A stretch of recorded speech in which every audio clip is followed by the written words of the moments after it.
Good evening, councillors, staff, ladies and gentlemen in the gallery, and to those listening at home, please be seated while Councillor Lloyd delivers the blessing. Thank you.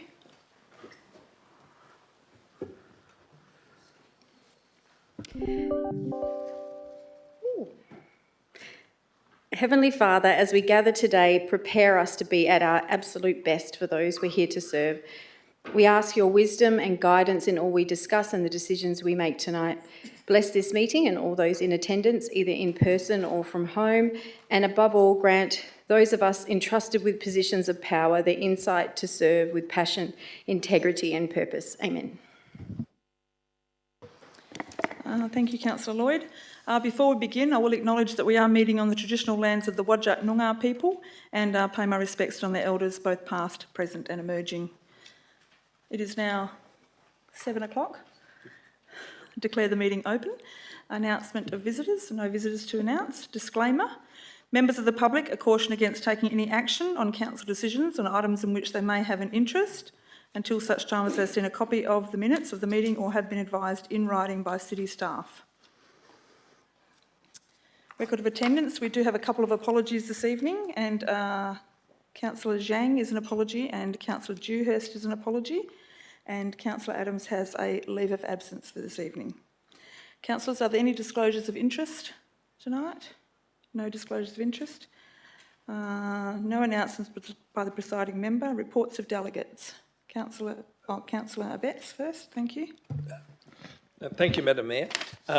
On Saturday morning, there was myself and Councillor Williamson and Councillor Islam attended the technical tour harnessing blue-green infrastructure for community benefit. We started off at Point Fraser Car Park looking at the man-made wetland which serves to clean the stormwater from that area of the city before it enters the Swan River. We also visited the area in Lath Lane near the Eagles headquarters there, and we learnt that there were such things as permeable pavers, and just the way that whole area had been redeveloped.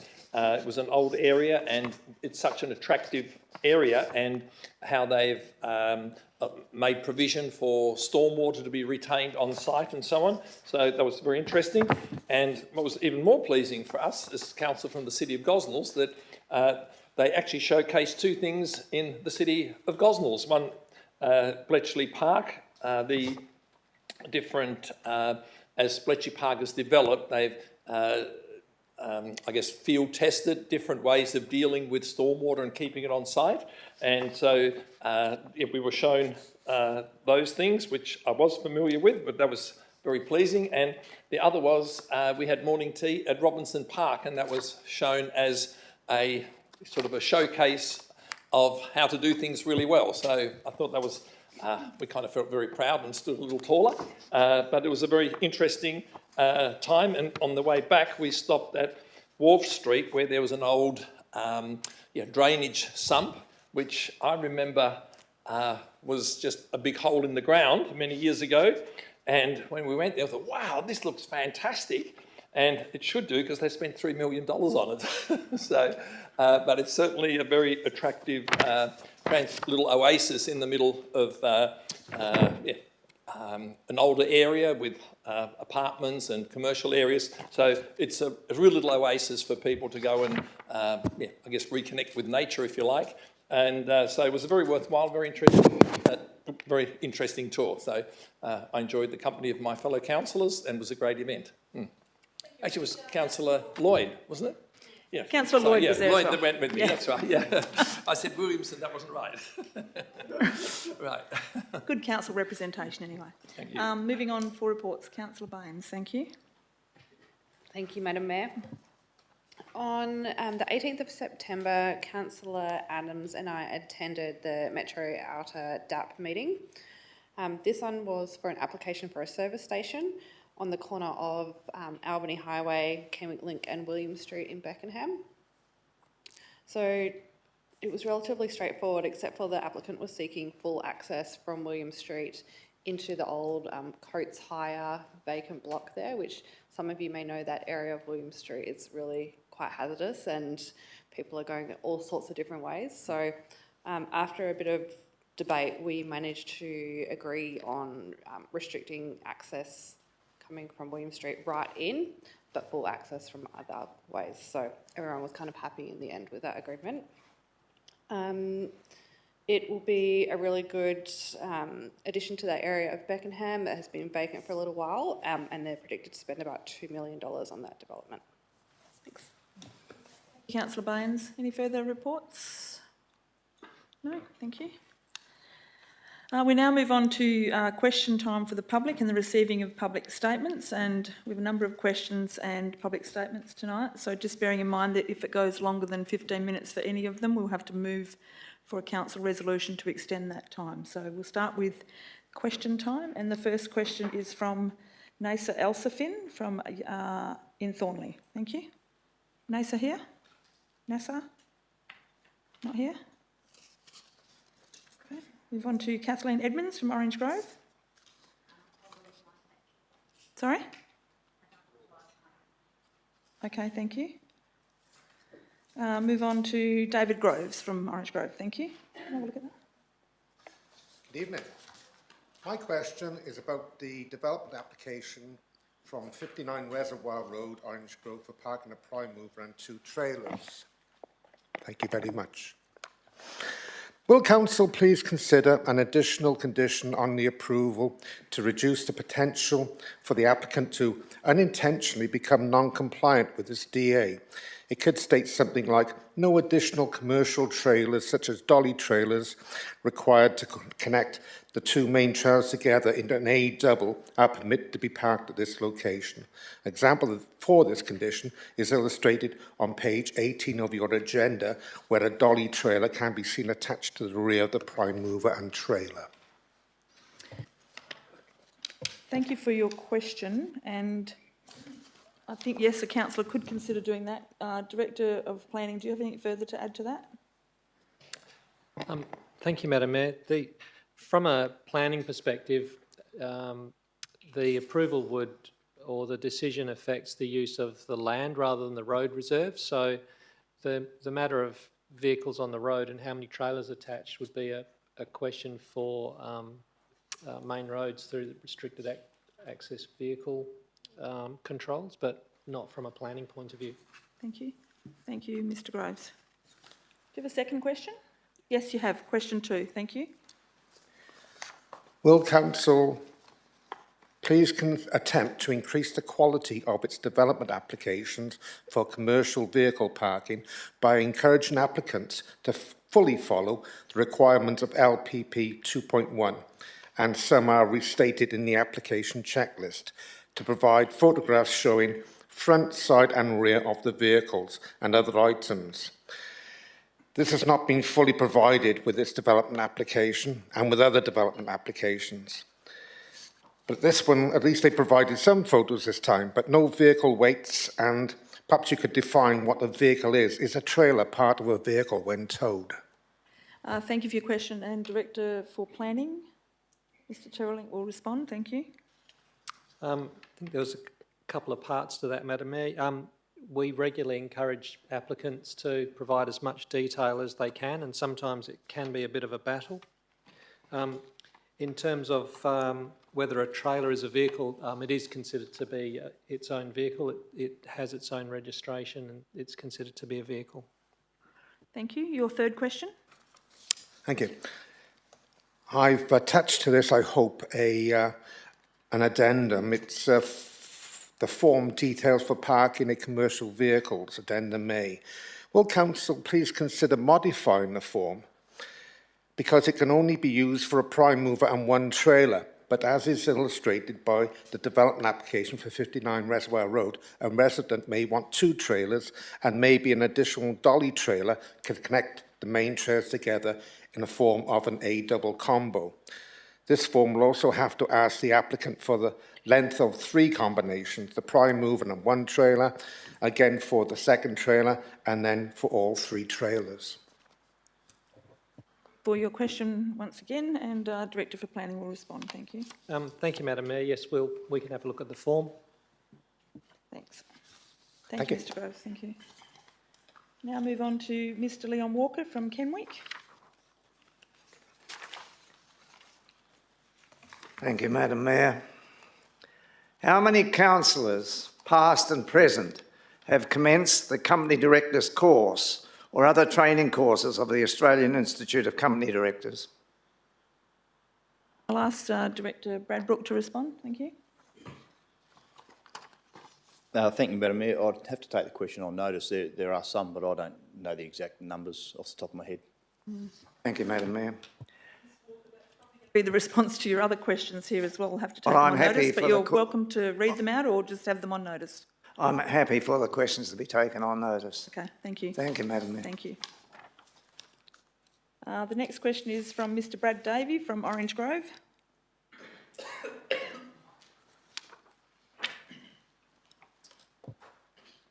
Thank you, Madam Mayor. Does blowing a truck air horn for a long period of time classify as a nuisance or fitting the rural amenity? From a personal perspective, I would say no, but I'll hand that over to the Director for Compliance, I think. Thank you. Business Services, Mr Bradbrook, thank you. Thank you, Madam Mayor. I would imagine some people would find that to be quite a nuisance if an air horn was being blown near them. It doesn't necessarily mean it's a compliance issue for the city, though. Thank you. Thank you. The next question is from Ms Leah Sislak from Martin. Thank you, Madam Mayor. Question 1. Am I correct in asking that the Foothills strategy is for rural pursuit, not for commercial vehicle parking? I'll ask Director for Planning to respond to that question. Thank you, Madam Mayor. Yes, rural pursuits is the primary objective of the zoning and the strategy in that area. Thank you. Your next question. Thank you, Mr Terrelling. In the application for the commercial vehicle parking of 59 Lot 91 Reservoir Road, Orange Grove, Appendix 1 of the application states that the hard stand area to be removed and replaced with soil and seed to the satisfaction of the City of Gosnells, and the conditions state revegetate the area with native plants and ground covers at a rate of 1 tree per 50 square metres. Is it seeds or established native trees? The Director for Planning will respond to that question.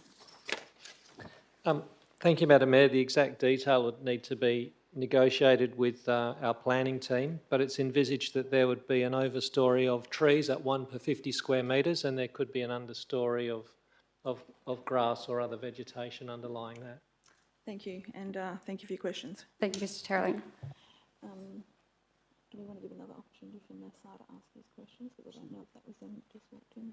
No, don't worry about it. Don't worry about it. It's fine. Don't worry about it. Okay, I should have had you stand up there. Sorry, Mrs. Lack. You can come back to the stand and do your public statement. Thank you.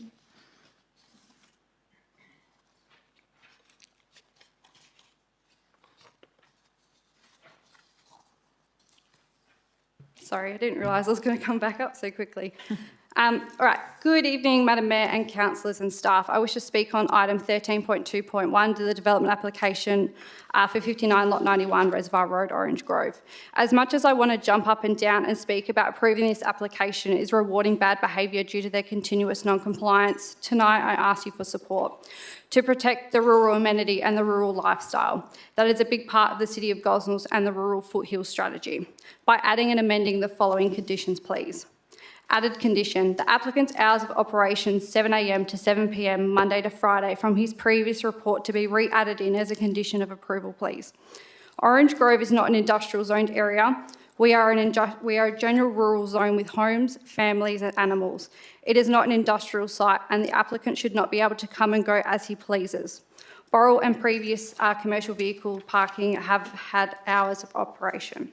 The applicant has come past my home on multiple occasions all throughout the night at times such as 2 and 3 a.m, waking our entire household, including our 2-year-old daughter. In Local Planning Scheme 24, Rural Planning Precinct 3, we are to be rezoned rural residential. Condition 1 amended. Any changes to or replacement of vehicles must have prior approval to the City. To be reworded as any changes or replacement of the vehicles or trailers must have prior approval to the City. This prevents the applicant from registering his personal plates to other trailers not applied for in the application. Condition 2, approval of parking activity does not permit the loading or unloading of commercial vehicle or the goods in transit. This cannot be removed, please. The applicant brings home his trailer back to the property, not just loaded with goods, but dangerous goods. Gas bottles, large oxy bottles that could be devastating if a fire were to occur. 6 and 7 to be amended in regards to the 90 days rehabilitation of the vegetation from the hard stand removal and the planting of screening plants along Sandiland Street. 90 days is too long. The length of time should be shortened, and I ask there be a clause that the trees and vegetation planted must survive for a set minimum of years or the duration of the life of the application. Given the lack of care and maintenance shown on the property currently, they could plant the sufficient vegetation screening to the city standard and let it die. Condition 8 to be amended. It can simply state that cleaning service and maintenance of the vehicle and trailers is not permitted on the property. This has always been carried out on the truck on the property and the environmental impact if it's not adhered to. Condition 9 to be added. The commercial vehicle and trailers cannot enter or leave the property in a B-double road train formation. The total length would exceed the 20-metre allowance in 13.2B of Local Planning Policy 2.1, and a B-double or road train is prohibited in a rural zone under 3.2C. I would like to refresh the Council's memory that the Council can revoke a commercial vehicle parking development application under TPS 6, specifically 4.11.3 parking of commercial vehicles.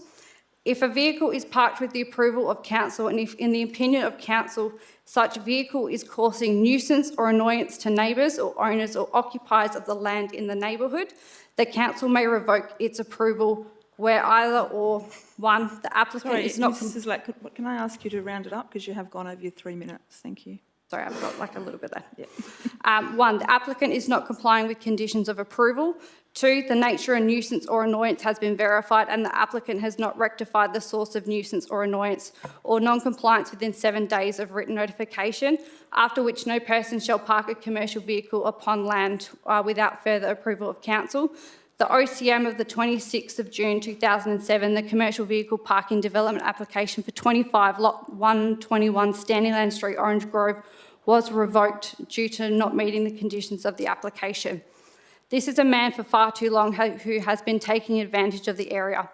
We are not an industrial area or a truck depot. We are a general rural zoned area. The people of Orange Grove do not buy a house, they buy a lifestyle. By purchasing the property, the applicant needs to accept the lifestyle. Any application that comes to the city needs to ensure the rural lifestyle is not affected and accepts the rural amenity of the whole area. Thank you for your support. Thank you. Now ask Oma Gur from Orange Grove to come forward, please.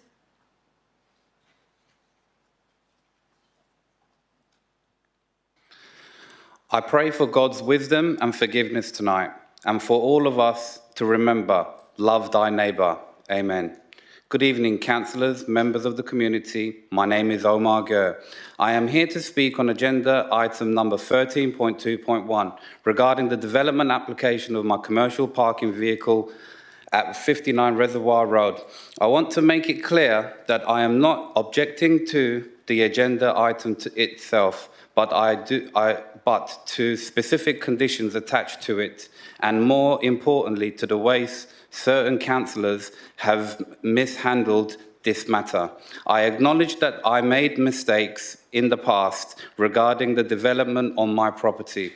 I was prosecuted for these actions and I have accepted responsibility for what I did wrong. However, I have taken all necessary steps to reflect the situation. The application before you now aligns with what is permissible and has already been approved in the zoning. I have worked hard and ensured everything is compliant with the regulations in my application. I am here today seeking for a fair resolution so I can start these works. I am deeply disappointed with the manner in which some councillors have dealt with this issue. The deferral of this item many weeks ago at the suggestion of the Deputy Mayor has only served to prolong the stress and uncertainty forced by my family and me. Sorry, Mr. Gur, can I just stop you there? It may have been a councillor that's brought it forward, but it has been a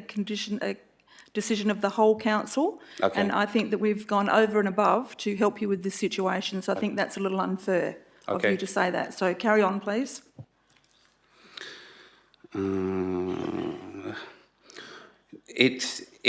It makes a once communal community toxic. This deferral did not serve the community's interests. Instead, it exacerbated tension, fueled rumours, and allowed for further conflict. My family has been subject to harassment, with individuals invading our privacy, taking photos of my children, spreading false information. All of this could have been avoided had the council acted Sorry, decided. Mr Gurr, I don't mean to be difficult. All right, sorry. But none of that is in your statement here that you've given me. Oh, so have you okay. got a different statement to what I've got? No, the council's decision to defer this item has real-time consequence. What I'm going to do is I'm going to give you a copy of this statement with what you've given me. Otherwise, you're going to have to, I don't know what you're going to have to do, but you should be following the statement that you've given to us. Oh, you can just take a copy of this statement if you want. No, I'll get you to read this statement, please.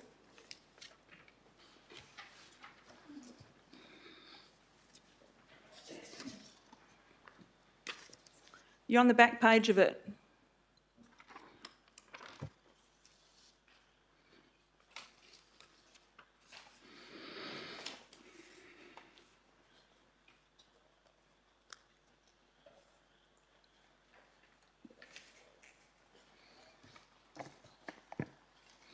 Concerns about specific requirements that are extensive vegetation within 90 days is unrealistic, as screening is already in place and the conditions to be removing the hard stand area and replace it with native plants does not consider the current site usage. A more reasonable approach would be to allow pasture for my animals. As previously discussed with the council, the conditions regarding vehicle changes seems very excessive.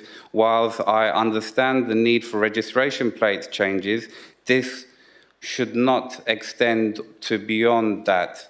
I urge the council to reflect on its handling of this matter, and decisions should be made transparent and effective with the community's best interest at heart. Delaying important issues allows for misinformation to be spread and only harm those people that you are elected to serve. I here to advocate for the fair and balanced approach to this matter. The council should protect the rights of well-being of all residents, not to enforce conditions that may unstable and unfair. I take all necessary steps to ensure compliance within the regulation zoning.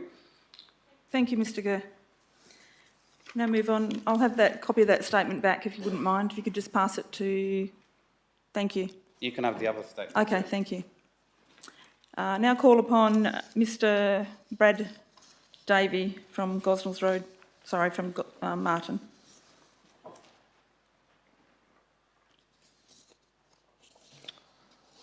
Thank you again, Madam Mayor and councillors. Tonight I ask you to reject 13.2.1 development application for commercial vehicle parking 59 Reservoir Road. There will be people in the gallery tonight supporting this application, but I'm sure these people are not ones to support the rural lifestyle either. If this application was approved at the last OCM, the applicant would have been non-compliant in the last fortnight, carrying out mechanical repairs in the darkness of night by Pertec hydraulic specialists on Monday the 16th of September, storage of goods, including a large number of 1,000-litre IBC containers, potentially with dangerous goods, parking on the illegal hard stand and not in their designated parking location behind the dwelling alongside Standyland Street. There is also a triaxle dolly trailer parked up alongside the car wrecks, partially covered by a tarp. Not on this application, nor is there any previous approvals for it, leaving the applicant open to combining all trailers in a road train format exceeding length allowed in LPP 2.1. At the last OCM on the 10th of September, item 13.2.2, Councillor Dewhurst stood up and made a statement about that places of worship know how to play the game. They apply for what they know will get approved and be non-compliant down the road. And council needs to look at what has actually been happening. How can the history or potential non-compliance of a place of worship be used for the rejection of an application, but history of non-compliance cannot in a CVP parking application, given the very clear non-compliance that continues to occur? The truck is 3.5 high and trailers 3 metres high. No amount of vegetation screening is currently high enough, as one of the grain trailers, which has been parked along Standyland Street for months, the top of it is clearly visible. In the Appendix 1, the site states the location of the hard stand is a hard stand area. Has council viewed it? It's sand and what appears to be weeds. Is the applicant laying more unapproved hard stand for this application? The proposed area is not suitable for one truck and trailer of that size just to drive in and turn around, as I mentioned at OCM 14th May 24, let alone now having a second trailer in there. In my view, this application has misinformation. The second grain trailer listed as GUR3, which is not supplied with a picture of the back of it showing a licence plate, because it is not registered and there is no listing with the DOT for any vehicle licensed with this registration number. Councillors, you can find this information right now with a quick DOT rego check and type in the registration number. You cannot approve this application with this information discrepancy. As former Mayor Olin Searle once said it best, rural living is not hearing or seeing your neighbour, but simply knowing they're there. Please reject this application. Thank you, Mr Davey. The next statement will be read by Mr Alexander Stewart from Orange Grove. Thank you, Mr Stewart.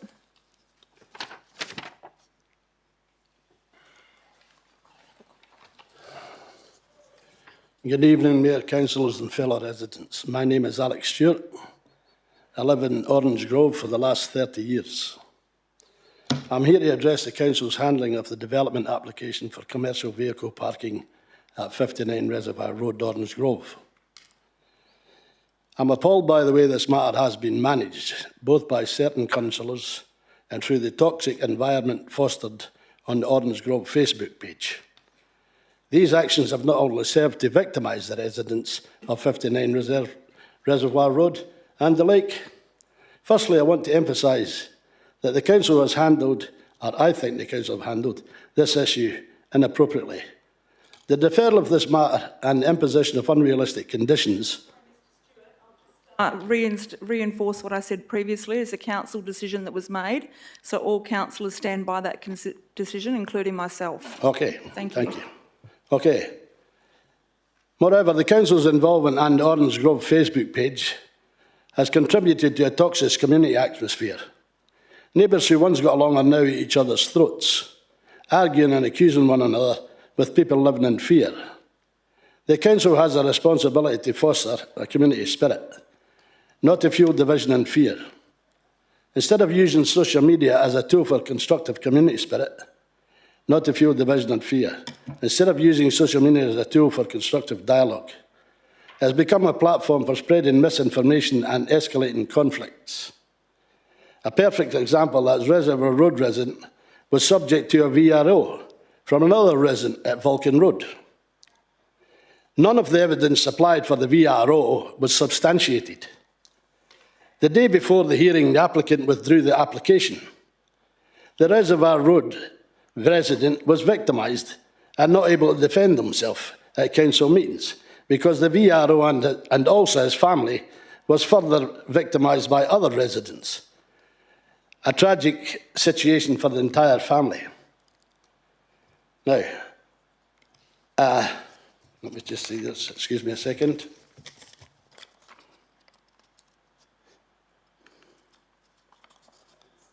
Right.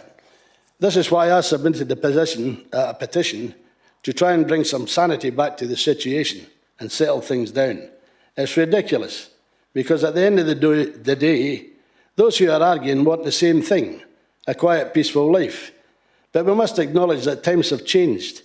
No one wants industry in their backyard. but we have to adapt to the harsh realities of living in 2024. It's not about resisting change, it's about managing it responsibly and fairly. I, for one, have the sound of a crushing plant on a neighbouring property, but I don't complain about it. I'm mindful that this is their livelihood. And we're getting on to double standards here in this community. And let's not forget the double standards here. I've been informed that some of the people who are the loudest in their complaints are guilty of the very things they criticise.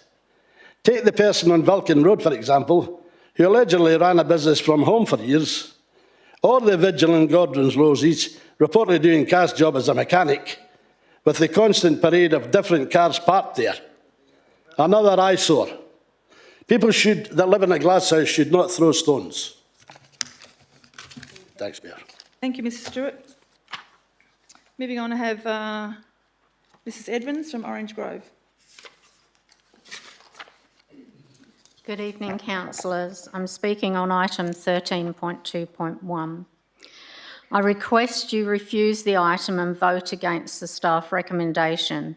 The application is detrimental to the protection of the rural zone and erodes the rural amenity of Orange Grove.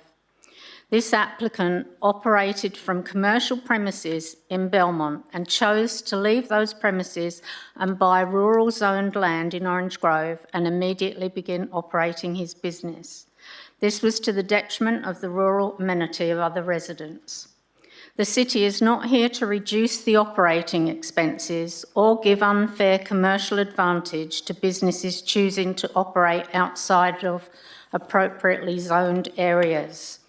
I've raised this matter over a number of years with the city and councillors, bringing attention to the commercial advantage of operating a business outside of the appropriate commercial or industrial zoning. I remind you that commercial costs are substantially higher than domestic charges for utilities, land tax, and that the rate in the dollar for domestic council rates is substantially less than commercial and industrial rate in the dollar. The reduction in business expenses and the commercial advantage afforded to a business owner operating on rural zoned land against the cost of commercial industrial property gives an unfair commercial advantage against competitors who are operating in an appropriate zone. It is noteworthy that TPS 6 is current, yet the city recently cited the proposed, not yet gazetted, Scheme 24 to approve an application in Kelvin Road, Orange Grove, where Scheme 24 benefits the COG proposed operations centre. In Scheme 24, the applicant property proposed zoning is rural residential. That holds greater restrictions on use than general rural zoning under TPS 6. Yet in this application, the city refers not to Scheme 24 but to TPS 6, which better suits the applicant's intended use. This indicates a lack of equity in the city. Thank you. Thank you, Ms Edmonds. My trusted CEO tells me we have gone past our 15 minutes for public statement time, so can I get a mover to extend public statement time? Councillor Betts to do that and Councillor Islam to second. If you could please cast your votes to approve that. Thank you for another 15 minutes. Show of hands. No, we're casting votes, aren't we? Show of hands just for quickness. Thank you, that has been carried. We now move on to Mr Clayton Plugg, the planning consultant at Harley Deister from Kelmscott, and it's item number 13.2.2 on page 21 of the agenda, storage depot. Thank you. Thank you, councillors. Appreciate the opportunity to present to you in respect to that matter tonight. I'll try to keep it brief, but in essence, the landowners asked me to present to you tonight to amend the condition that is limiting the approval from 6 months to 1 year. And I've got two main reasons that I'd like the consideration of that for. The first one is that an approval for 6 months could potentially represent inconsistent decision-making by the city.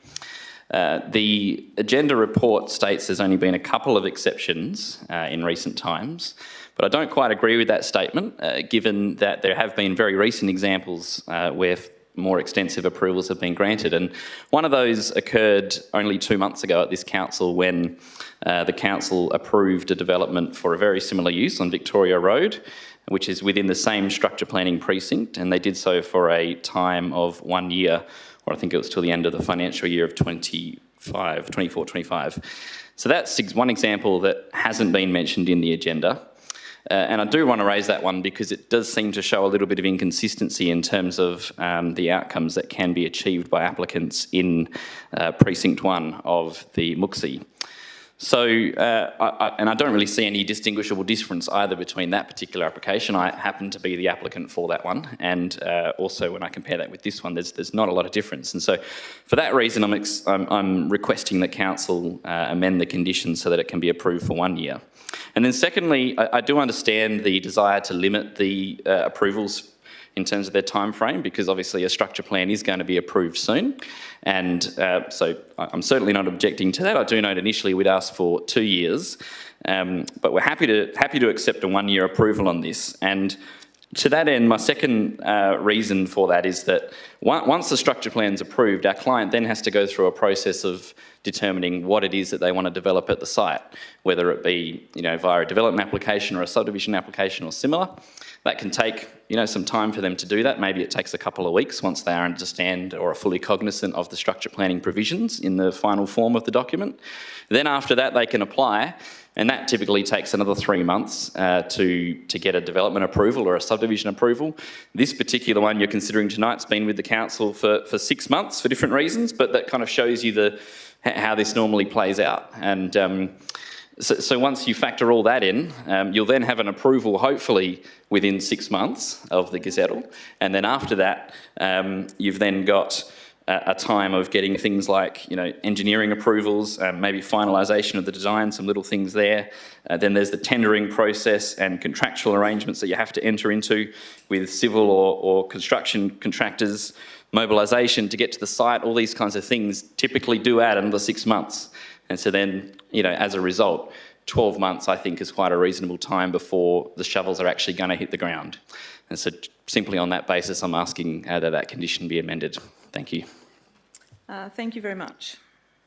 No more? Okay, good day. That brings us to the end of question time and public statement time. Move on to the confirmation of the minutes. Can I get a mover for that, please? Thank you, Councillor Good, and seconded by Councillor McDonald. If you could please... Someone could turn that microphone off, that would be great too. Thank you. Thank you. What have we got? We've got 10 here tonight, so someone hasn't voted. 10, all good. So that has passed, thank you. Receiving of petitions or presentations. Councillor Lloyd, thank you. With the little finger that went up, I just saw you there. This Thursday, September the 19th, I was invited to the Thornley Junior Football Club by the wonderful Fiona Johnson. The Thornley Junior Football Club was established in 1961 and has over 400 members, a true Thornley icon, and is home to the mighty Lions. On the night, I was presented by Coach Dean Gittos, one of the team's inaugural Indigenous jumpers designed by Tamara Hayden, a creative Aboriginal artist, Aboriginal Island Education Officer and Thornley Lions mum. I'd like to get Councillor Islam maybe to hold it up for me. Thank you, Councillor Islam. I'd like to read the speech given by Tamara, if I may, at the unveiling night and share the story of the design for the jersey. In the intricate tapestry of our cultural narrative, the design elements hold profound symbolism, reflective of our shared heritage and aspirations. The thick white lines weaving across the symbol symbolises the Jalaroo Belia, known as the Canning River, running through the heart of Thornley, the vital lifeline for the Whadjuk Noongar people throughout history. At the centre of the design, the large yellow meeting places, represented by timeless gatherings of Whadjuk Noongar individuals, seated around the campfire as they pass down stories, beliefs and cultural wisdom across generations. Interwoven with these yellow meeting places are the large white meeting areas, embodying the inclusivity and mutual respect of the wider non-Indigenous community towards Noongar culture and traditions. These harmonious coexistence and acknowledgement of sharing heritage pave the way for meaningful collaborations and understanding between communities. The thick yellow lines breaching out symbolise pathways towards a brighter and more meaningful future for all, guided by cultural respect, collaboration and a mutual learning. These paths signify the collective journey towards reconciliation, unity and shared prosperity. Delicately depicted along the riverbanks are the small white lines, marking the ancient sites that bear witness to centuries of Whadjuk Noongar heritage in connection to land. The large white and yellow U-shapes represent the diverse individuals, both Indigenous and non-Indigenous, who transverse the Jalarabilia, gaining insight into its cultural richness and significance. Completing this intricate design are the animal prints, depicting the emu and kangaroo, symbolic of the ancestral diet and sustainable practices of the Noongar people. The jersey was to be presented to the city to become part of the archive, and I'd like to present it to the Mayor, if I can. Thank you, Councillor Lloyd. That's very impressive. You may hold up for the audience and do a thank you. Thank you. Just we'll get that off you. You can bring it around. That's okay. Thank you. Remind me of it. Thank you very much. Thank you.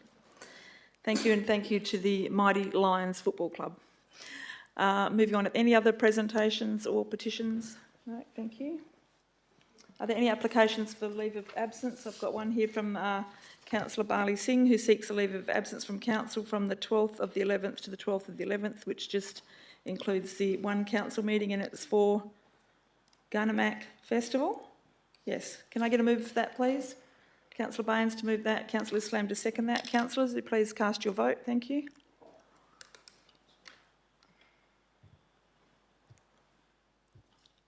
Thank you. That has been carried. There are no questions of which due notice have been given, but I'm going to bring forward item number 13.2.1. So that's the development application of commercial vehicle parking at 59 Reservoir Road, Orange Grove. Can I get a mover for that, please?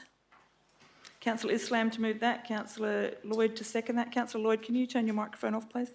Thank you. Councillor Islam, would you like to speak to this item? Councillor Lloyd, would you like to speak to this item?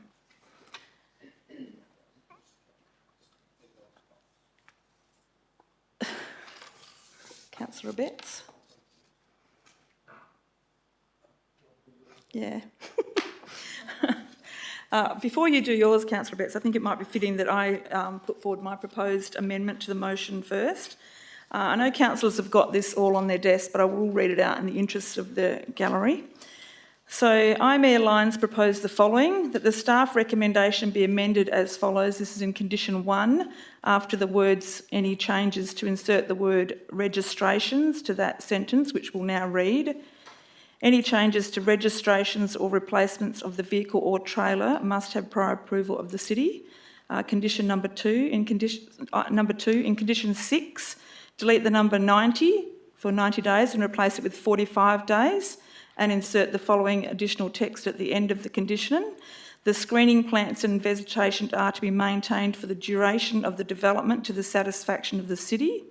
Number 3, amend condition 7 by deleting number 90 and replacing it with 45 and replacing the text native plants and ground covers at a rate of 1 per 50 square metres with lawn or grass, plants and ground covers, so that the condition reads, within 45 days of this approval, the landowner shall remove the 1,636.9 square metres of hard stand as shown on the approved plans and revegetate the area with lawns or grass, plants and ground covers to the satisfaction of the city. For the reasons being, the applicant has ample time to plan this development application. The neighbouring properties have a right to maintain their rural outlook, free from the view of trucks and trailers, and there should be assurance that this visual aspect will be preserved while the vehicles are parked on the property. Regarding vegetation, the owner should have the option to choose between a grassed or planted area and retain control over the selection of plants on their property. Can I seek a seconder for this? Councillor Williamson, happy to second that, thank you. I think I have pretty much covered everything that I need to within this amendment. I think that it's time we moved on with this and got it out the way so that all parties can move on and get things happening with revegetating that property. Councillors, I ask you to support my amendment to this motion. Councillor Williamson, as the second, you have the right to speak to that. Thank you. Thank you. May I ask a question first? If there is a doggy trailer on the property, if this application with the amendment was approved, what would need to happen to that doggy trailer? It's just a dog trailer, but I'll just ask clarification. Director of Planning, thank you. Thank you, Madam Mayor. If it's used for part of the truck driving activity, it could well become a compliance issue. Deputy Mayor Williamson. Thank you. I just have another question. In relation to the trailer that was photographed in the appendix on page 20, has that trailer, is that one of the trailers that we are approving, and has it got a registration plate? Thank you. The Director for Planning, Mr Terrelink, will respond. Thank you, Madam Mayor. It was put to us that that was the trailer with the registration GUR3. Thank you. Thank you. I just have a follow-up question. If that trailer happens to not be registered at the moment and we approve this as being applicable to that trailer with the licence plate GUR3, what would need to happen to the trailer if it did not have that licence plate number? Thank you. Mr Terrelink will respond. Actually. Thank you, Madam Mayor. It becomes really difficult to define and identify the trailer without knowing its registration number. It's only this evening that it's come to light that it may not be registered, so I don't have a quick and easy answer to that. The trailer should have a VIN number, but this should be about planning, not really sort of microscopic examination of trucks and trailers, so it would be much nicer if it had a registration plate. Thank you. Deputy Mayor. Thank you. I just have one final question before I speak to this item.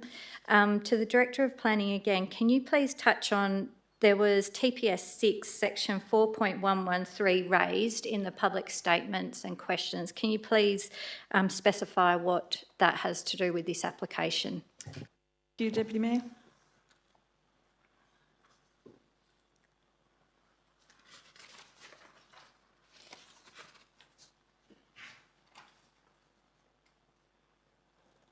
Sorry, Madam Mayor, that's caught me on the hop. I don't have those details in front of me right now.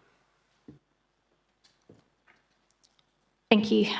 Okay, I'll speak to this item at the moment. I believe that section 4.113 gives the council the right to revoke this application if it's passed tonight, if it's causing a nuisance.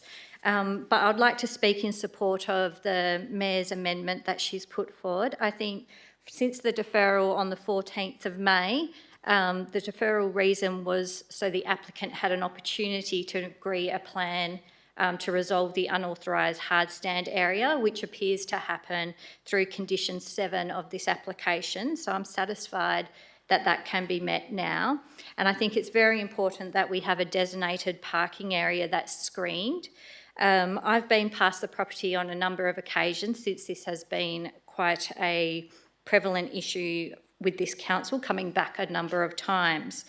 When I have driven past, the existing vegetation there has been in front of that trailer that's pictured on page 20, and you can clearly see the trailer from the road with the current vegetation. So I agree that vegetation needs to be planted in a shorter time frame to uphold the visual amenity of the area.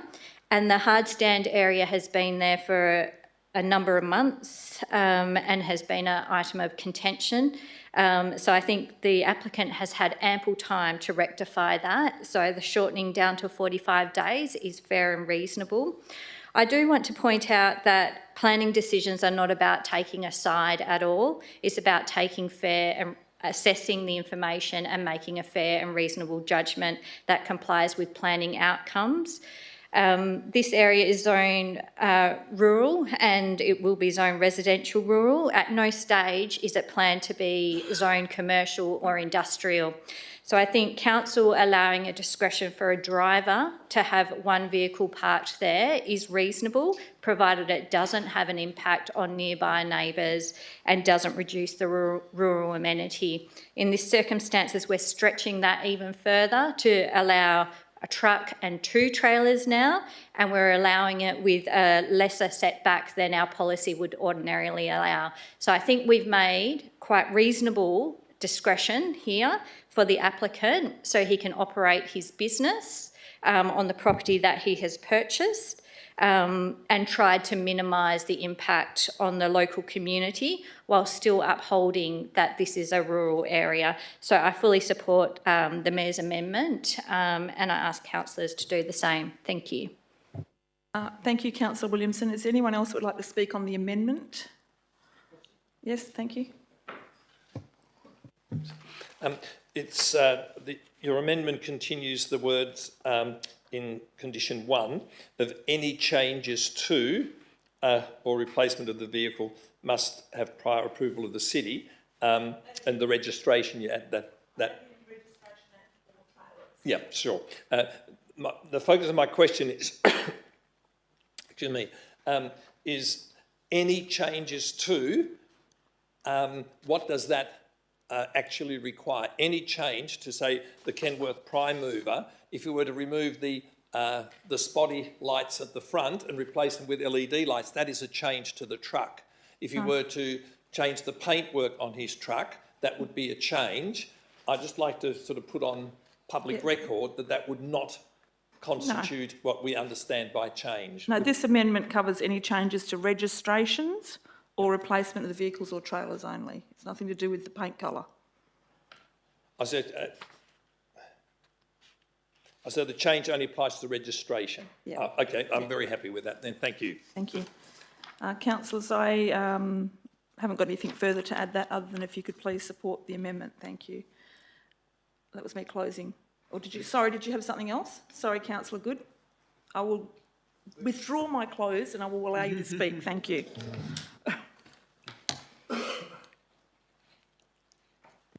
Thank you, Mayor Lyons. Carefully considered many aspects of this proposal, and I get the intent of your amendment entirely. It seems entirely reasonable under normal circumstances, but I'm also extraordinarily mindful of the comments from the Deputy Mayor Williamson, which I concur with, in terms of what we're trying to do with this applicant and this whole application. My issue in my own mind is that does it meet all planning requirements and regulations without us trying to bend over backwards too much to actually make this fit? At the moment, I'm not happy with that at all. And if I put on my JDAP hat, I'd be thinking, does this meet all requirements? Am I bending it too much to try and fit it within policy? Because clearly it doesn't meet policy, and you're absolutely spot on and correct with that comment about the separation from the 3 metres, 6 metres, and a whole range of issues. So whilst I get the intent, and we do have to move this item on, I'm actually going to be against the amendment. I'm actually against the staff recommendation. To me, I'm seeing too many changes that we're trying to do too much to make an application fit. To me, it just doesn't actually meet the requirements. I can see this heading down a very interesting pathway, whether the state Administrative Tribunal will have a different opinion should it ever be rejected, but my view now is I will be against the proposal until it hits council fully workable without enough amendments to sink a battleship. It's simply becoming too unworkable, so I'm going to be voting against it. And I do also make a point, a number of councillors and even members of the audience have said, yes, Orange Grove, you are in there for a lifestyle. We're trying to change this too much here, and I don't like it. I'll be voting against it. Thank you, Councillor Good. Does anybody else have anything further to add to the amendment at this stage? Now I'll close. I may have a little bit more to say now. And Councillor Good, of course, you're entitled to vote against this amendment. I don't agree with you that I don't think we are changing it too much. I think we're actually putting some good things in place by this amendment, in that we're actually asking for the vegetation be maintained for the duration of the application of the, of the approval of the development, so that has to be maintained for that length. And we're giving a little bit of leeway with, someone can have lawn or grass on their ground. They don't have to have native plants. So I don't think this changes things too much. So councillors are asked that you vote in support of this amendment. Thank you. Please cast your vote. Thank you.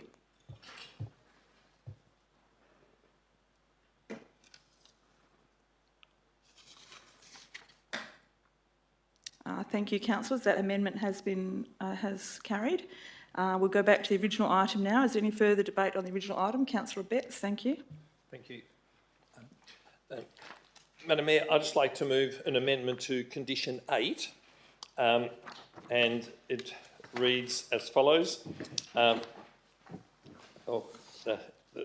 Condition 8 will now read as, other than routine safety checks and minor servicing, such as changing a tyre, wiper blades or topping up fluids, servicing and maintenance of the commercial vehicle and the trailers is not permitted to occur on the property. It's a slight change. The original read, other than routine safety checks, that's all that would be allowed to be done. So even changing a wiper blade would not have been permissible. So I move it if I have a seconder. Councillor Betts seeking a seconder for that. Councillor Barnes, happy to second that. Would you like to speak to it, Councillor Betts? Thank you. I think all of us who own vehicles, even just passenger vehicles, if we find that a windscreen wiper needs replacing or we have a flat tyre, we want to be able to change the tyre, we want to be able to top up fluids, whatever. I don't think that's an unreasonable thing. So just to make it clear that that is permissible, that's hence this amendment. I don't think it affects the amenity of anybody in any way, shape or form at all. So I just put my amendment and encourage you to support it. Thank you. Thank you, Councillor Betts. Would anybody like to speak to Councillor Betts' amendment? Councillor Williamson, thank you. Deputy Mayor Williamson, sorry. Thank you. I just have a question in relation to the reason that's put on this amendment. It states the applicant should be able to undertake minor repairs and servicing on the property. Is that in contradiction to the amendment?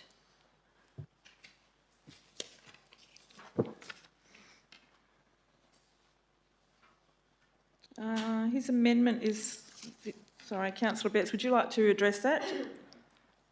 Perhaps it would have been, sorry.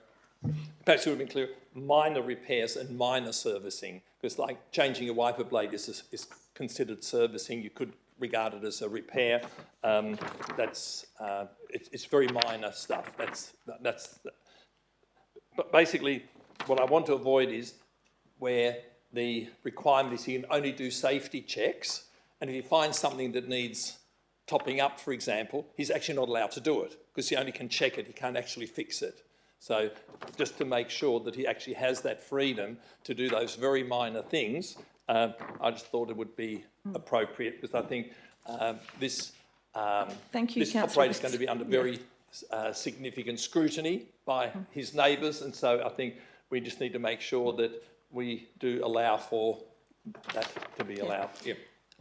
I'd just say that maybe the reasoning doesn't add together with the condition, but the condition is what we're voting on. Yeah. Is there any further on the amendment? Thank you, Councillor McDonald. Thank you, Madam Mayor. I'm a little bit confused also by this proposed amendment or motion because it says other than routine safety checks and minor servicing, such as changing, etc., servicing and maintenance of the commercial vehicle is not permitted. So changing wiper blades, topping up fluids is maintenance. So I don't support it. Like to speak to this amendment? No? Councillor Betts, would you like to close on the amendment? Thank you. Thank you. Thank you. Just to clarify for Councillor McDonald, it says other than routine safety checks and minor servicing. So minor servicing and safety checks is what is allowed. And then to give examples as changing a tyre or wiper blades or topping up fluids. But servicing, and by the way, there's a little typo there, not serving, it should be servicing, and maintenance of the commercial vehicle and the trailers is not permitted to occur on the property. So that what's generally regarded as servicing a truck is doing oil changes, pulling the gearbox out, rebuilding something. That is not permitted. Panel beating, bigger work, but the very minor service work, that would be permitted under this, if you support my amendment, but big stuff not. Councillor Betts. Councillors, please vote on the amendment. Thank you.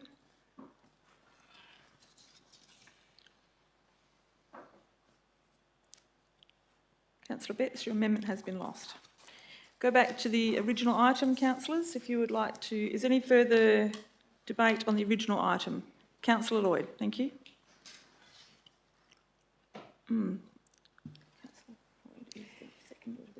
Tonight I'm standing here with a real sense of sadness for the behaviour of the applicant in this matter.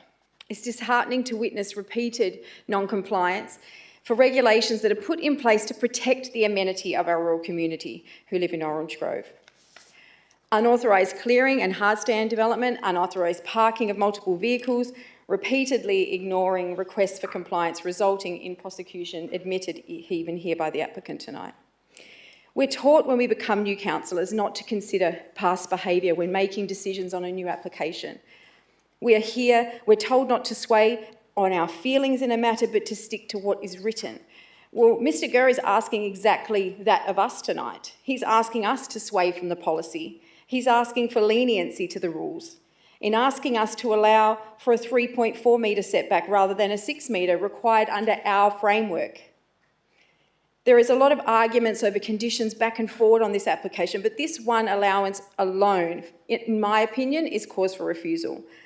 I'll remain unswayed in this matter and stick to the policy, which requires 6 metres, and I will be saying no to this. Thank you, Councillor Lloyd. Is there any further debate on the original item? Who moved it? Councillor Islam, you moved this item originally. Do you want to close the debate? You happy? Thank you, Madam Mayor. I don't have anything else to add. Thank you. Thank you. Councillor, please cast your vote on the original item with the amendments. Thank you. Thank you. That has been carried.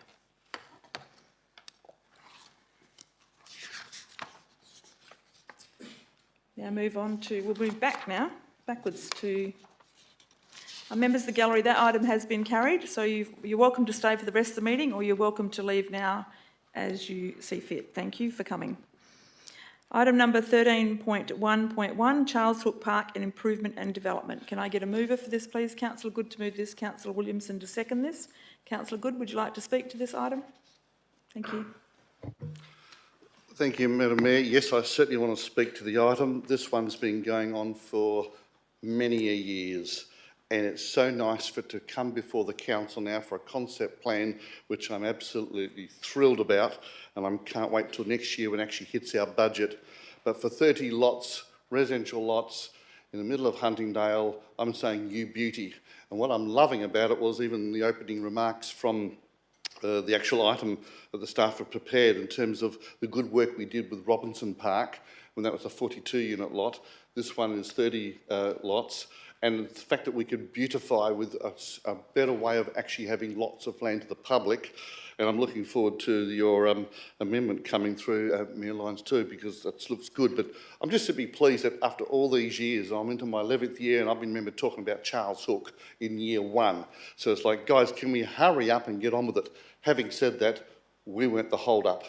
Another department was called the state government, and we say, get on with it, give us the land. We're so good at doing land development. We've proven it with a number of land subdivisions. If this gets approved, and if we can move on Hester, we bring up the supply, and that eases the demand, and economics falls into place, cost of goods reduces, and everybody's happy and can buy a block of land and build a house. So bring it on. I love it. Thank you, Councillor Good. Deputy Mayor Williamson is the seconder. Would you like to speak to the item? Thank you. Thank you, Madam Mayor. I'd like to concur with Councillor Good's comments. I think this is a really fantastic plan and really, really excited to see this happen. I'd really like to thank the staff and the council for thinking outside the box to find this solution. I think as a local government, we tackle trees and density and housing amongst our community all the time in all different ways. And I think when we have a parcel of land, we should be looking at the ways to best utilise that land, not just subdivide it like a developer would come in and do. So I really hope that this becomes an example for other local governments. I think we're taking a risk here with the retaining the trees and having a caveat on there, but I think it's a risk that our community wants us to take. I think there are many families in our community who still value the larger blocks, still value a tree in a backyard, and this gives them that option and that lifestyle to be able to build and still have those aspects in their life. I think this plan is a really good mix of different size blocks, and there's even an allowance for group housing. And I think with the amendment that's going to come as well, it captures that whole holistic view where this is more than just producing land, it's producing a lifestyle and meeting our sustainability targets as well. So I think this is really great, and I thank the staff for working on this. Thank you. Thank you, Deputy Mayor Williamson. I have an amendment which has been alluded to by both councillors now, so I'd best be putting it up. I just want to agree with a couple of things you were saying there. Most of what you said, actually, I agree with, but just to thank the staff once again, because they did go back to the drawing board at our request and give us a whole new thing to look at, which is fantastic. And it's just about finding that right balance, isn't it, with the community that were outraged that we were going to pull down every tree and clear it, but they still wanted their park. So this brings that balance of being able to supply a well-designed park in the middle of it at no cost to the ratepayers other than through the sale of the land on the outside. So I'm really looking forward to this coming. And to that effect, I do have an amendment that I, Mayor Lyons, propose that the staff recommendation be amended to include an additional part 2, which reads that Council supports the subdivision being built using the latest high-quality sustainability practices enforced through a restrictive covenant being applied to all lots created. The City will investigate the feasibility of providing a community battery for the subdivided lots. For the following reasons: any development at the Charles Hook Park should reflect the importance of environment and the benefits of sustainable design and construction. If the city is to be involved in developing land, then we should make the most of the opportunity to lead by example and aim to achieve the outcomes we want to see in 2024. I'm seeking a seconder for that, please. Thank you, Councillor Dalton. Thank you. And I'll just speak just a little bit further on that. And in that we do, as we talked about with Charles Hook Park, we did do a wonderful development there, which gave the community such a great park, which is still being recognised now. I think it's fantastic. And as I said, it leads the examples to developers within the area. And I think this could serve as doing the same thing. And, you don't have to destroy every tree on the block to create land.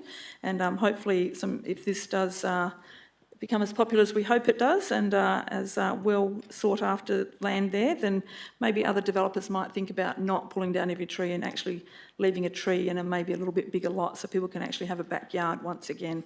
So as the seconder was Councillor Dalton. Would you like to speak to this, Councillor Dalton? Anybody else like to speak to the amendment? No? Councillors, please cast your vote on the amendment. Thank you.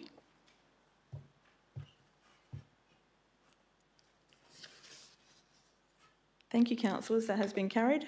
Move back to the original item with the amendment. Is there any further debate on the original item or any questions, comment? No? Councillor Islam, thank you.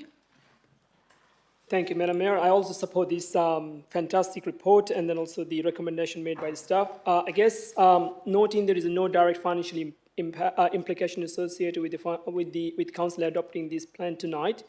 For the public record and also the benefits of the audience tonight, can I please ask the CEO to advise the public what the financial implications associated with the undertaking the development and park reconstructions, please?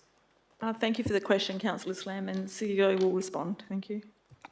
Thank you, Madam Mayor. Our high-level estimate is that the road construction cost would be about 1.5 million. The subdivisional cost would be about 5.9 million.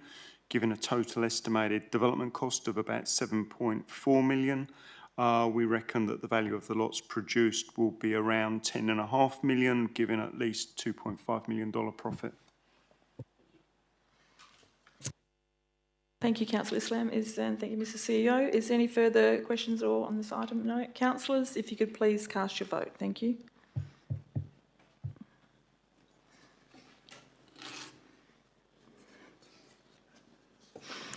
Thank you, councillors. That has been carried. Moving on to item number 13.2.2, the amendment for the development application at the Transport Depot and Storage time extension for 610 Lot 1 Bickley Road, Maddington. Can I get a mover for this, please?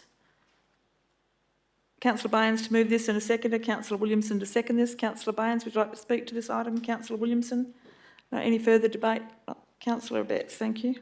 Thank you, Madam Mayor. Just like to move an amendment that I, Councillor Abetz, propose the following, that the approval date in the staff recommendation 1 be amended from 6 months to 12 months. So the proposed amendment reads, this approval is valid until 24th of September 2025, after which time the land shall not be used for the purpose approved unless a new application for planning approval has been submitted and approved. And the reason being that a longer approval time will not hinder the implementation of the structure plan. Do I have a seconder? Councillor McDonald's happy to second that. Councillor I think Betts? I've said sufficient, Madam Mayor. Councillor McDonald, would you like to speak to this item? No? Any other councillor like to speak to the amendment? No? Councillors, if you please cast your vote on the amendment. Thank you, councillor. That has been approved. Moving back to the original item with the amendment, is there any further debate on the original item? Councillor Islam, thank you. Thank you, Madam Mayor. Can I just ask a question referring to the time this application has taken to come to the council? Can I ask what was the reason why it has taken 6 months? Thank you, and I'm sure Mr Terrelink will tell you that it wasn't all the council. And there's the planner shaking his head saying no. Thank you, Mr. Madam Mayor, it's one of those situations where it takes a while to get the details from the applicant, and there's some out there in MIXI that have technically expired that we're trying to get details for so that we can validate the start of the assessment process now as well. Thank you. Any further debate or questions on this item, councillors? No, please cast your vote. Thank you.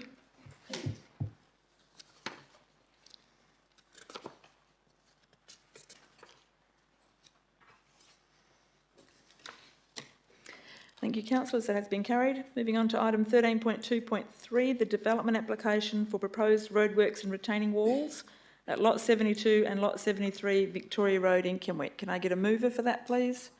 Councillor Islam to move that. Councillor Good to second that. Councillor Islam would like to speak to it. Councillor Good. Any councillors like to speak to this item? Thank you. Please cast your vote.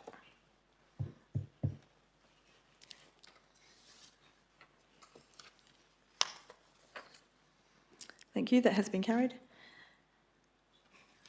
Moving on to 13.2.4, the annual review for the development contribution plan reports. Can I get a mover for this, please? Councillor Good to move this. Councillor Betts to second this.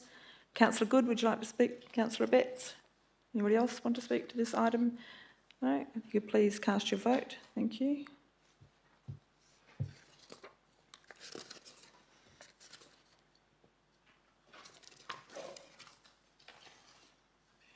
Thank you. That has been carried. 13.3.1, the transfer from the Rivers Regional Council to the Rivers Regional Subsidiary. Can I get a mover for this, please? Councillor Betts to move this.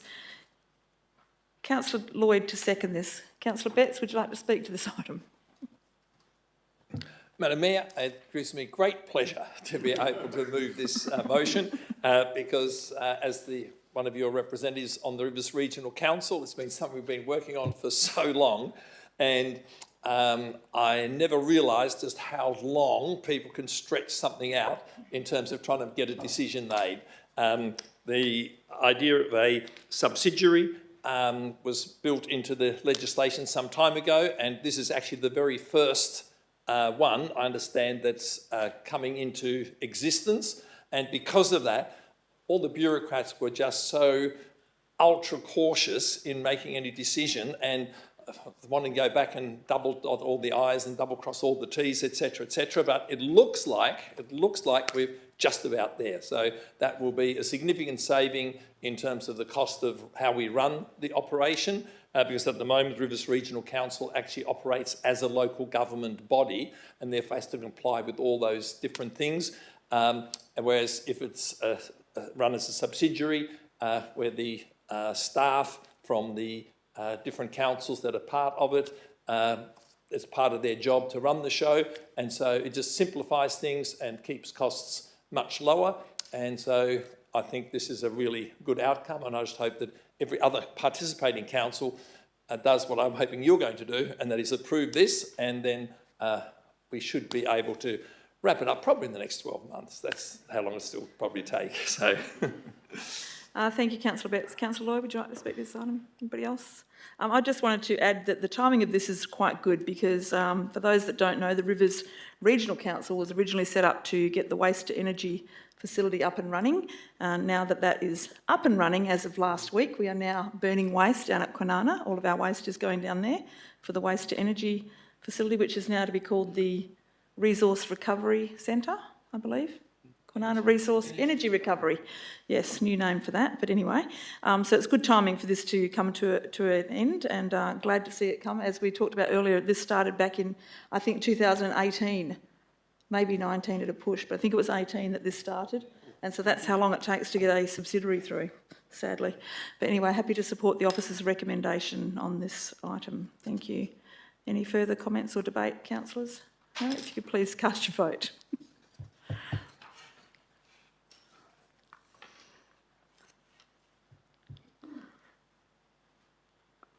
Thank you, that has been carried. Moving on to 13.5.1, the City of Gosnells Local Government Property Amendment Local Law 2024. Can I get a mover for this, please? Councillor Williamson to move this and a seconder. Councillor Islam to second this. Councillor Williamson, would you like to speak to this item? Thank you, Madam Mayor. I'm speaking in support of this item. This is coming back to us after extensive legal and insurance advice. I think the advice we've received clearly tells us that we should minimise our involvement in approvals for protests and rallies. They're managed by the police, and I think by allowing this to occur under the police's authority minimises the risk to the city, and it reduces the impacts to the community and users of facilities if we have designated areas. So I fully support this amendment. Thank you, Councillor Williamson. Who's the seconder? Councillor Islam, would you like to speak to this item? Councillor McDonald, thank you. Yep, Councillor McDonald speaking against this, thank you. Thank you, Madam Mayor. I don't support the recommendation that Council commences the process to make this property amendment of the local law. I don't agree and have never agreed that our council has a role in giving any type of imprimatur for any kind of protest or rally. In fact, some of the arguments presented by my colleague Councillor Williamson to my points in that we minimise our involvement and it is the domain of police. In my view, permits for protests and rallies are the domain of the police and the state government, not local government. Conversely, permits for the ordinary use of council venues is the domain of local government, not the police or the state. If protests and rally events don't align with the ordinary use of council venues, then council should not get involved in issuing permits, or for that matter, not issuing permits. The council have a system of permits for events that engage and promote community for the overall management of its venues. Amending the local law for a different type of activity makes no sense, I would argue. Setting aside important areas in our central city, areas where members of the community freely meander and informally congregate, and giving a green light to protests or rallies in those areas without requiring a permit is the antithesis of managing events or the potential for risk. Amending a local law to facilitate protests or rallies does nothing to progress the intent of the city's Strategic Community Plan, 2023 to 2033. On the contrary, of our strategic priorities, the city gives an undertaking to its citizens with respect to safety, and I quote, "Public health and safety risks are managed and people feel safe. Further, improve the safety of the community and neighbourhoods and the town centre. Our residents feel safer and crime and antisocial behaviour is reduced." The recommendation to amend the local law, in my view, will have the potential effect of making areas in our town city, such as the town square, Lismon Park and Pioneer Park, less safe and would therefore be in contradiction of our own strategic undertakings. A permit to hold a rally or a protest is ostensibly the domain of the WA Police, by extension the state government. If as a council we are opting to not issue permits, then we opt to do nothing at all and leave responsibility for managing risk where it lies, with the state. Presumably, a permit issued by WA Police has been subjected to a risk analysis prior to it being issued. If WA Police issue a permit for a protest or a rally in the city of Gosnells, then it follows that they and the state government carry responsibility for any repercussions that may occur as a result of a protest, i.e. damage to city property and injury to persons. Insurance claims, cost for damage or injury to persons should be met by the state, since the WA Police have issued the permit. Conversely, if WA Police reject an application for a permit based on their risk analysis, an amended local law to set aside areas in the town centre for the purpose of a proposed protest or rally will put the council directly at odds with the police and the state government. How will amended local law mitigate this? My view is the city completely step away from any protest or rally arrangements as, with the possible exception of compromising community safety, they have nothing to do with the ordinary council business, events or activities. Thank you. Thank you, Councillor McDonald. Would anybody else like to speak to this item? Councillor Betts, thank you. Madam Mayor, this is with great interest to Councillor McDonald's input. My understanding, and I would beg to be corrected if I'm wrong, but my understanding is, having been involved in organising things like the Rally for Life and so on at Parliament House and other events over the years, the police told us that while they very much appreciate us applying for a permit, there's actually absolutely nothing that stops another group without a permit actually appearing and doing something at that site that you have actually let them know, the police know, that you're having a rally. So there is actually no legal requirement to have a police permit. It's wise to get one because that way the police know and can provide some help. But so I'm just a little confused about why us saying basically we won't issue permits, that's why that should be an issue. I still struggle to understand that, and if somebody can shed light on that, I'd certainly be thankful. Thank you. Councillor Betts, can I just get you to summarise what your actual question is and I'll direct it? Well, basically my question is, my understanding is that if I understood Councillor McDonald correctly, is that he doesn't want us to have anything in our local government law about what rallies, what do we call demonstrations. We just simply don't touch it. And I guess my question is, I don't understand why that would be a better solution than what the recommendation is that's before us. I'm struggling to understand that, given the situation as I understand it.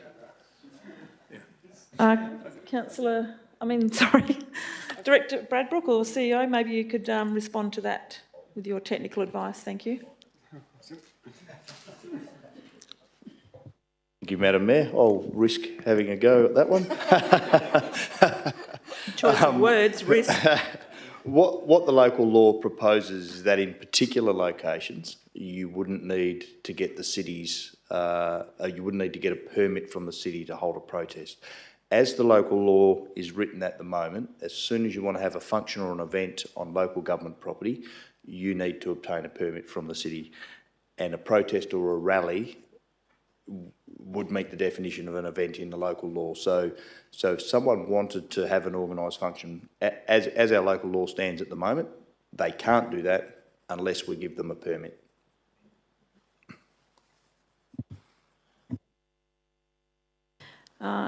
Councillor Lloyd, you've got your hand up, thank you. Yep, I'm doing this one on the fly. I'm a little confused. When we had the conversations around these protests and we received the advice from the legal teams about that, I believe that their advice was for us to be as hands-off as possible. And then this came back to us and is now saying that we will not have to have a permit but we will allow it in these areas. I feel like that's still hands-on, it's too hands-on for me and for being a reflection of the advice that we were given. So if I can frame that in a question, to why do we go in this direction of choosing specific places rather than just changing the policy to remove the requirement for protests altogether? Thank you, Councillor Lloyd, and Mr Bradbrook will respond. Thank you. Thank you, Madam Mayor. If you remove the requirement to obtain a permit to hold a protest or rally anywhere in the city, basically it can happen at Walter Padbury Park while the football's on. It could happen at Sutherland's while the junior sports are playing. So the discussion at the workshop, from my recollection, was that we didn't want it to be disrupting those organised community events that people book spaces for. And the advice from certainly LGIS was the less involvement we have as a city, the less the risk is to us. And hence we came up with the proposal that we say, well, on the particular local government property, and it ultimately be up to council to determine which properties those are. That's not done through the local law at this point. On particular local government property that council says you can, this property can be used for a protest or a rally without any requirement to obtain a permit from the city. You would still need approval or a permit from police, but not from the city. I'm just following up from that. Then, in the instance of the previous protest that we just had, where it was allowed by the city or there was a permit given and we had to provide traffic and we had to provide staff, how would that be different if it wasn't a permit and it was an allowed space? Would that still have a certain requirement on us to provide those things like we had to on that day, like the traffic bollard things and the people there to support that? Thank you, Director. Thank you, Madam Mayor. So the protest that happened at Pioneer Park was under the current local law where a person needs to obtain a permit. If the city is going to issue a person with a permit to undertake an activity, then it has an obligation to make sure certain things are in place in terms of evacuation plans, traffic management, those sorts of things. With the amendment to the local law that says, yeah, and Pioneer Park has been talked about as one of the properties where you wouldn't need a permit. If the local law says you don't need a permit to hold a protest or a rally at Pioneer Park, then you don't need any approval from the city to go and do that. Therefore, we are not involved in evacuation plans. We're not involved with traffic management. We're not involved with any of those things. Councillor Lloyd, do you have a further question? No? I'll get a couple of questions then. What risk is there to the city if we don't pass this officer's recommendation on creating a local law? Mr Bradbrook, thank you. If the local law is not amended, then the person wanting to hold a protest or rally on any local government property will need to obtain a permit from the city. So, as I said, if we're going to issue permits, then we need to be thinking about what risks are involved with the event and what controls should be put in place to mitigate those risks. You recall at the workshop that the advice from LGIS around mitigating the risk was for the city to have as little as possible to do in approving those events. So the risk, if we did have an area designated that they could have protests, what risk is there to the city if they just turn up there without even telling us? Is everything still covered? I guess I could rephrase that. What risk is there to the city if they don't go to a designated area? What happens then? Thank you, Madam Mayor. If we'd set aside property where a protest can occur and they wanted to hold a protest at a location other than that and they just turned up at Sutherland's Park, well, effectively they're in breach of the local law and could be issued with infringements for having an event without a permit or potentially prosecuted. Okay, thank you.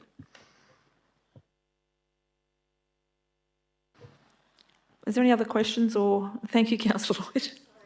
Just a point of clarification then. So you're saying that we're going to have allowed spaces, but it's still, then if someone holds a protest outside of those allowed spaces, then we would still fine them? Thank you.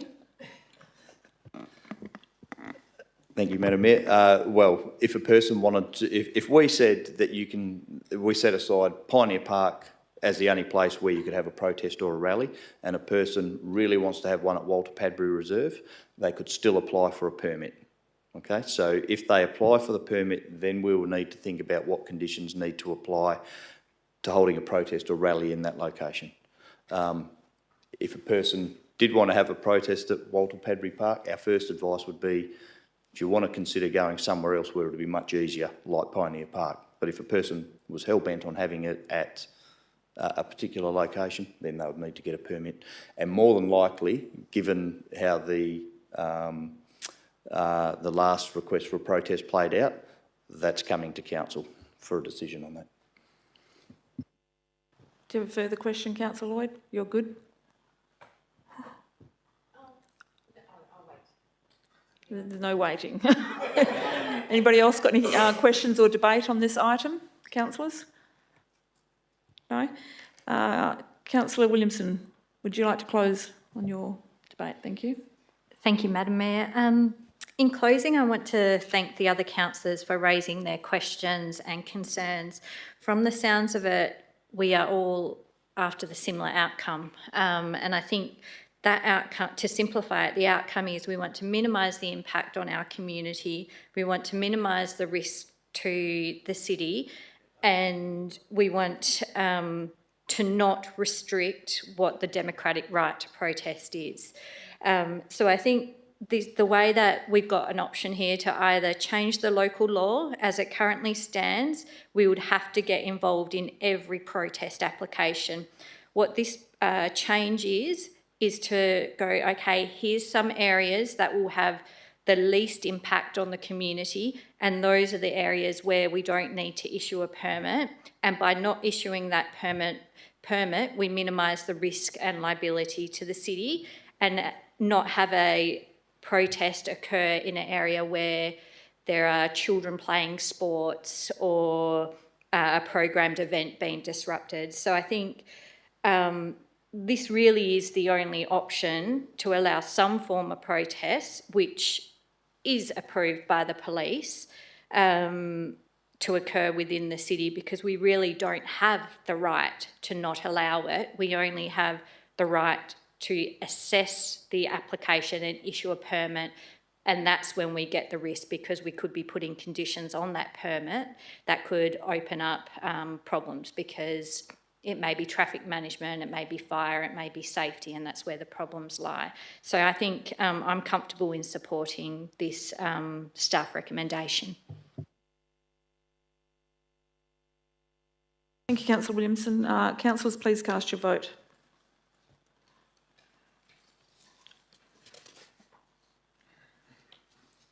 Thank you, that has been carried. Moving on to item number 13.5.2, the financial activity statement for August 2024. Can I get a mover for that, please? A bit slow. Councillor Good, thank you. Councillor Islam to second that. Any questions or debate on this item, councillors? No, please cast your vote. Thank you.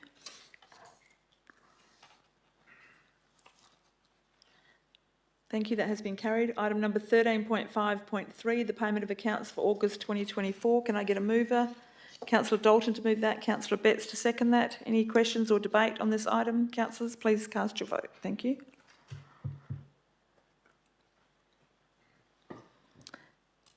Thank you, that has been carried. Item number 13.5.4, the budget variation for the reimbursement of costs for infrastructure provided in the Southern River Precinct 3 outline development plan. Can I get a mover, please? Councillor Singh, was that you putting your hand up? Councillor Singh to move that. Councillor Lloyd to second this. Any debate or questions on this item, councillors? No? Please cast your vote. Thank you.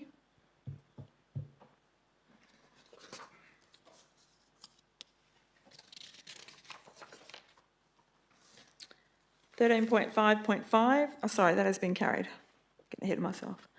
13.5.5, the budget variation for the reimbursement of costs relating to land required for road road widening, Southern River Precinct 3 development contribution arrangement. Can I get a mover for this, please? Councillor Islam, councillor to move this, councillor Baines to second this. Councillors, any questions or debate on this item? No, thank you. Please cast your vote.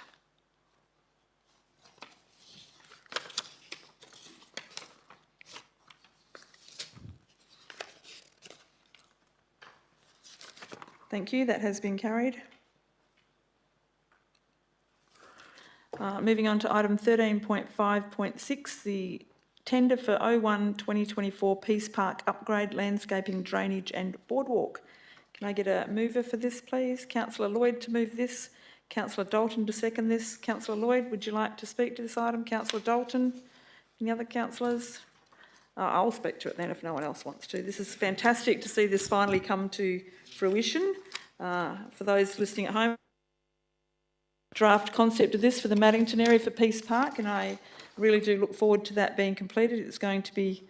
Sorry, I'll just hold it up for you just in case you haven't seen it. We'll show it with pride. I think that'll be fantastic for the Maddington area and I really look forward to it being done. So well done to the staff who've been working on this for quite some time. Also, I believe it will open up a few blocks for sale for the public as well. 8 blocks in total, I believe. So anyone wants to buy a block of land, keep your eye out for that one. Yes, thank you. Anything further, councillors, on that one? No, if you could please cast your vote. Thank you.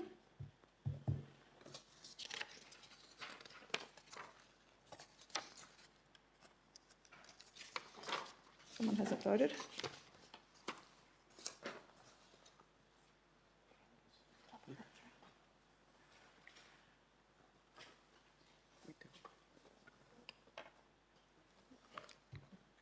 Someone hasn't voted. Okay. Thank you, councillors. That has been carried. Okay, there are no motions of which previous notice has been given, no urgent business, no confidential matters, and I declare the meeting closed at 8:33. Thank you, ladies and gentlemen in the gallery. Thank you, councillors and staff.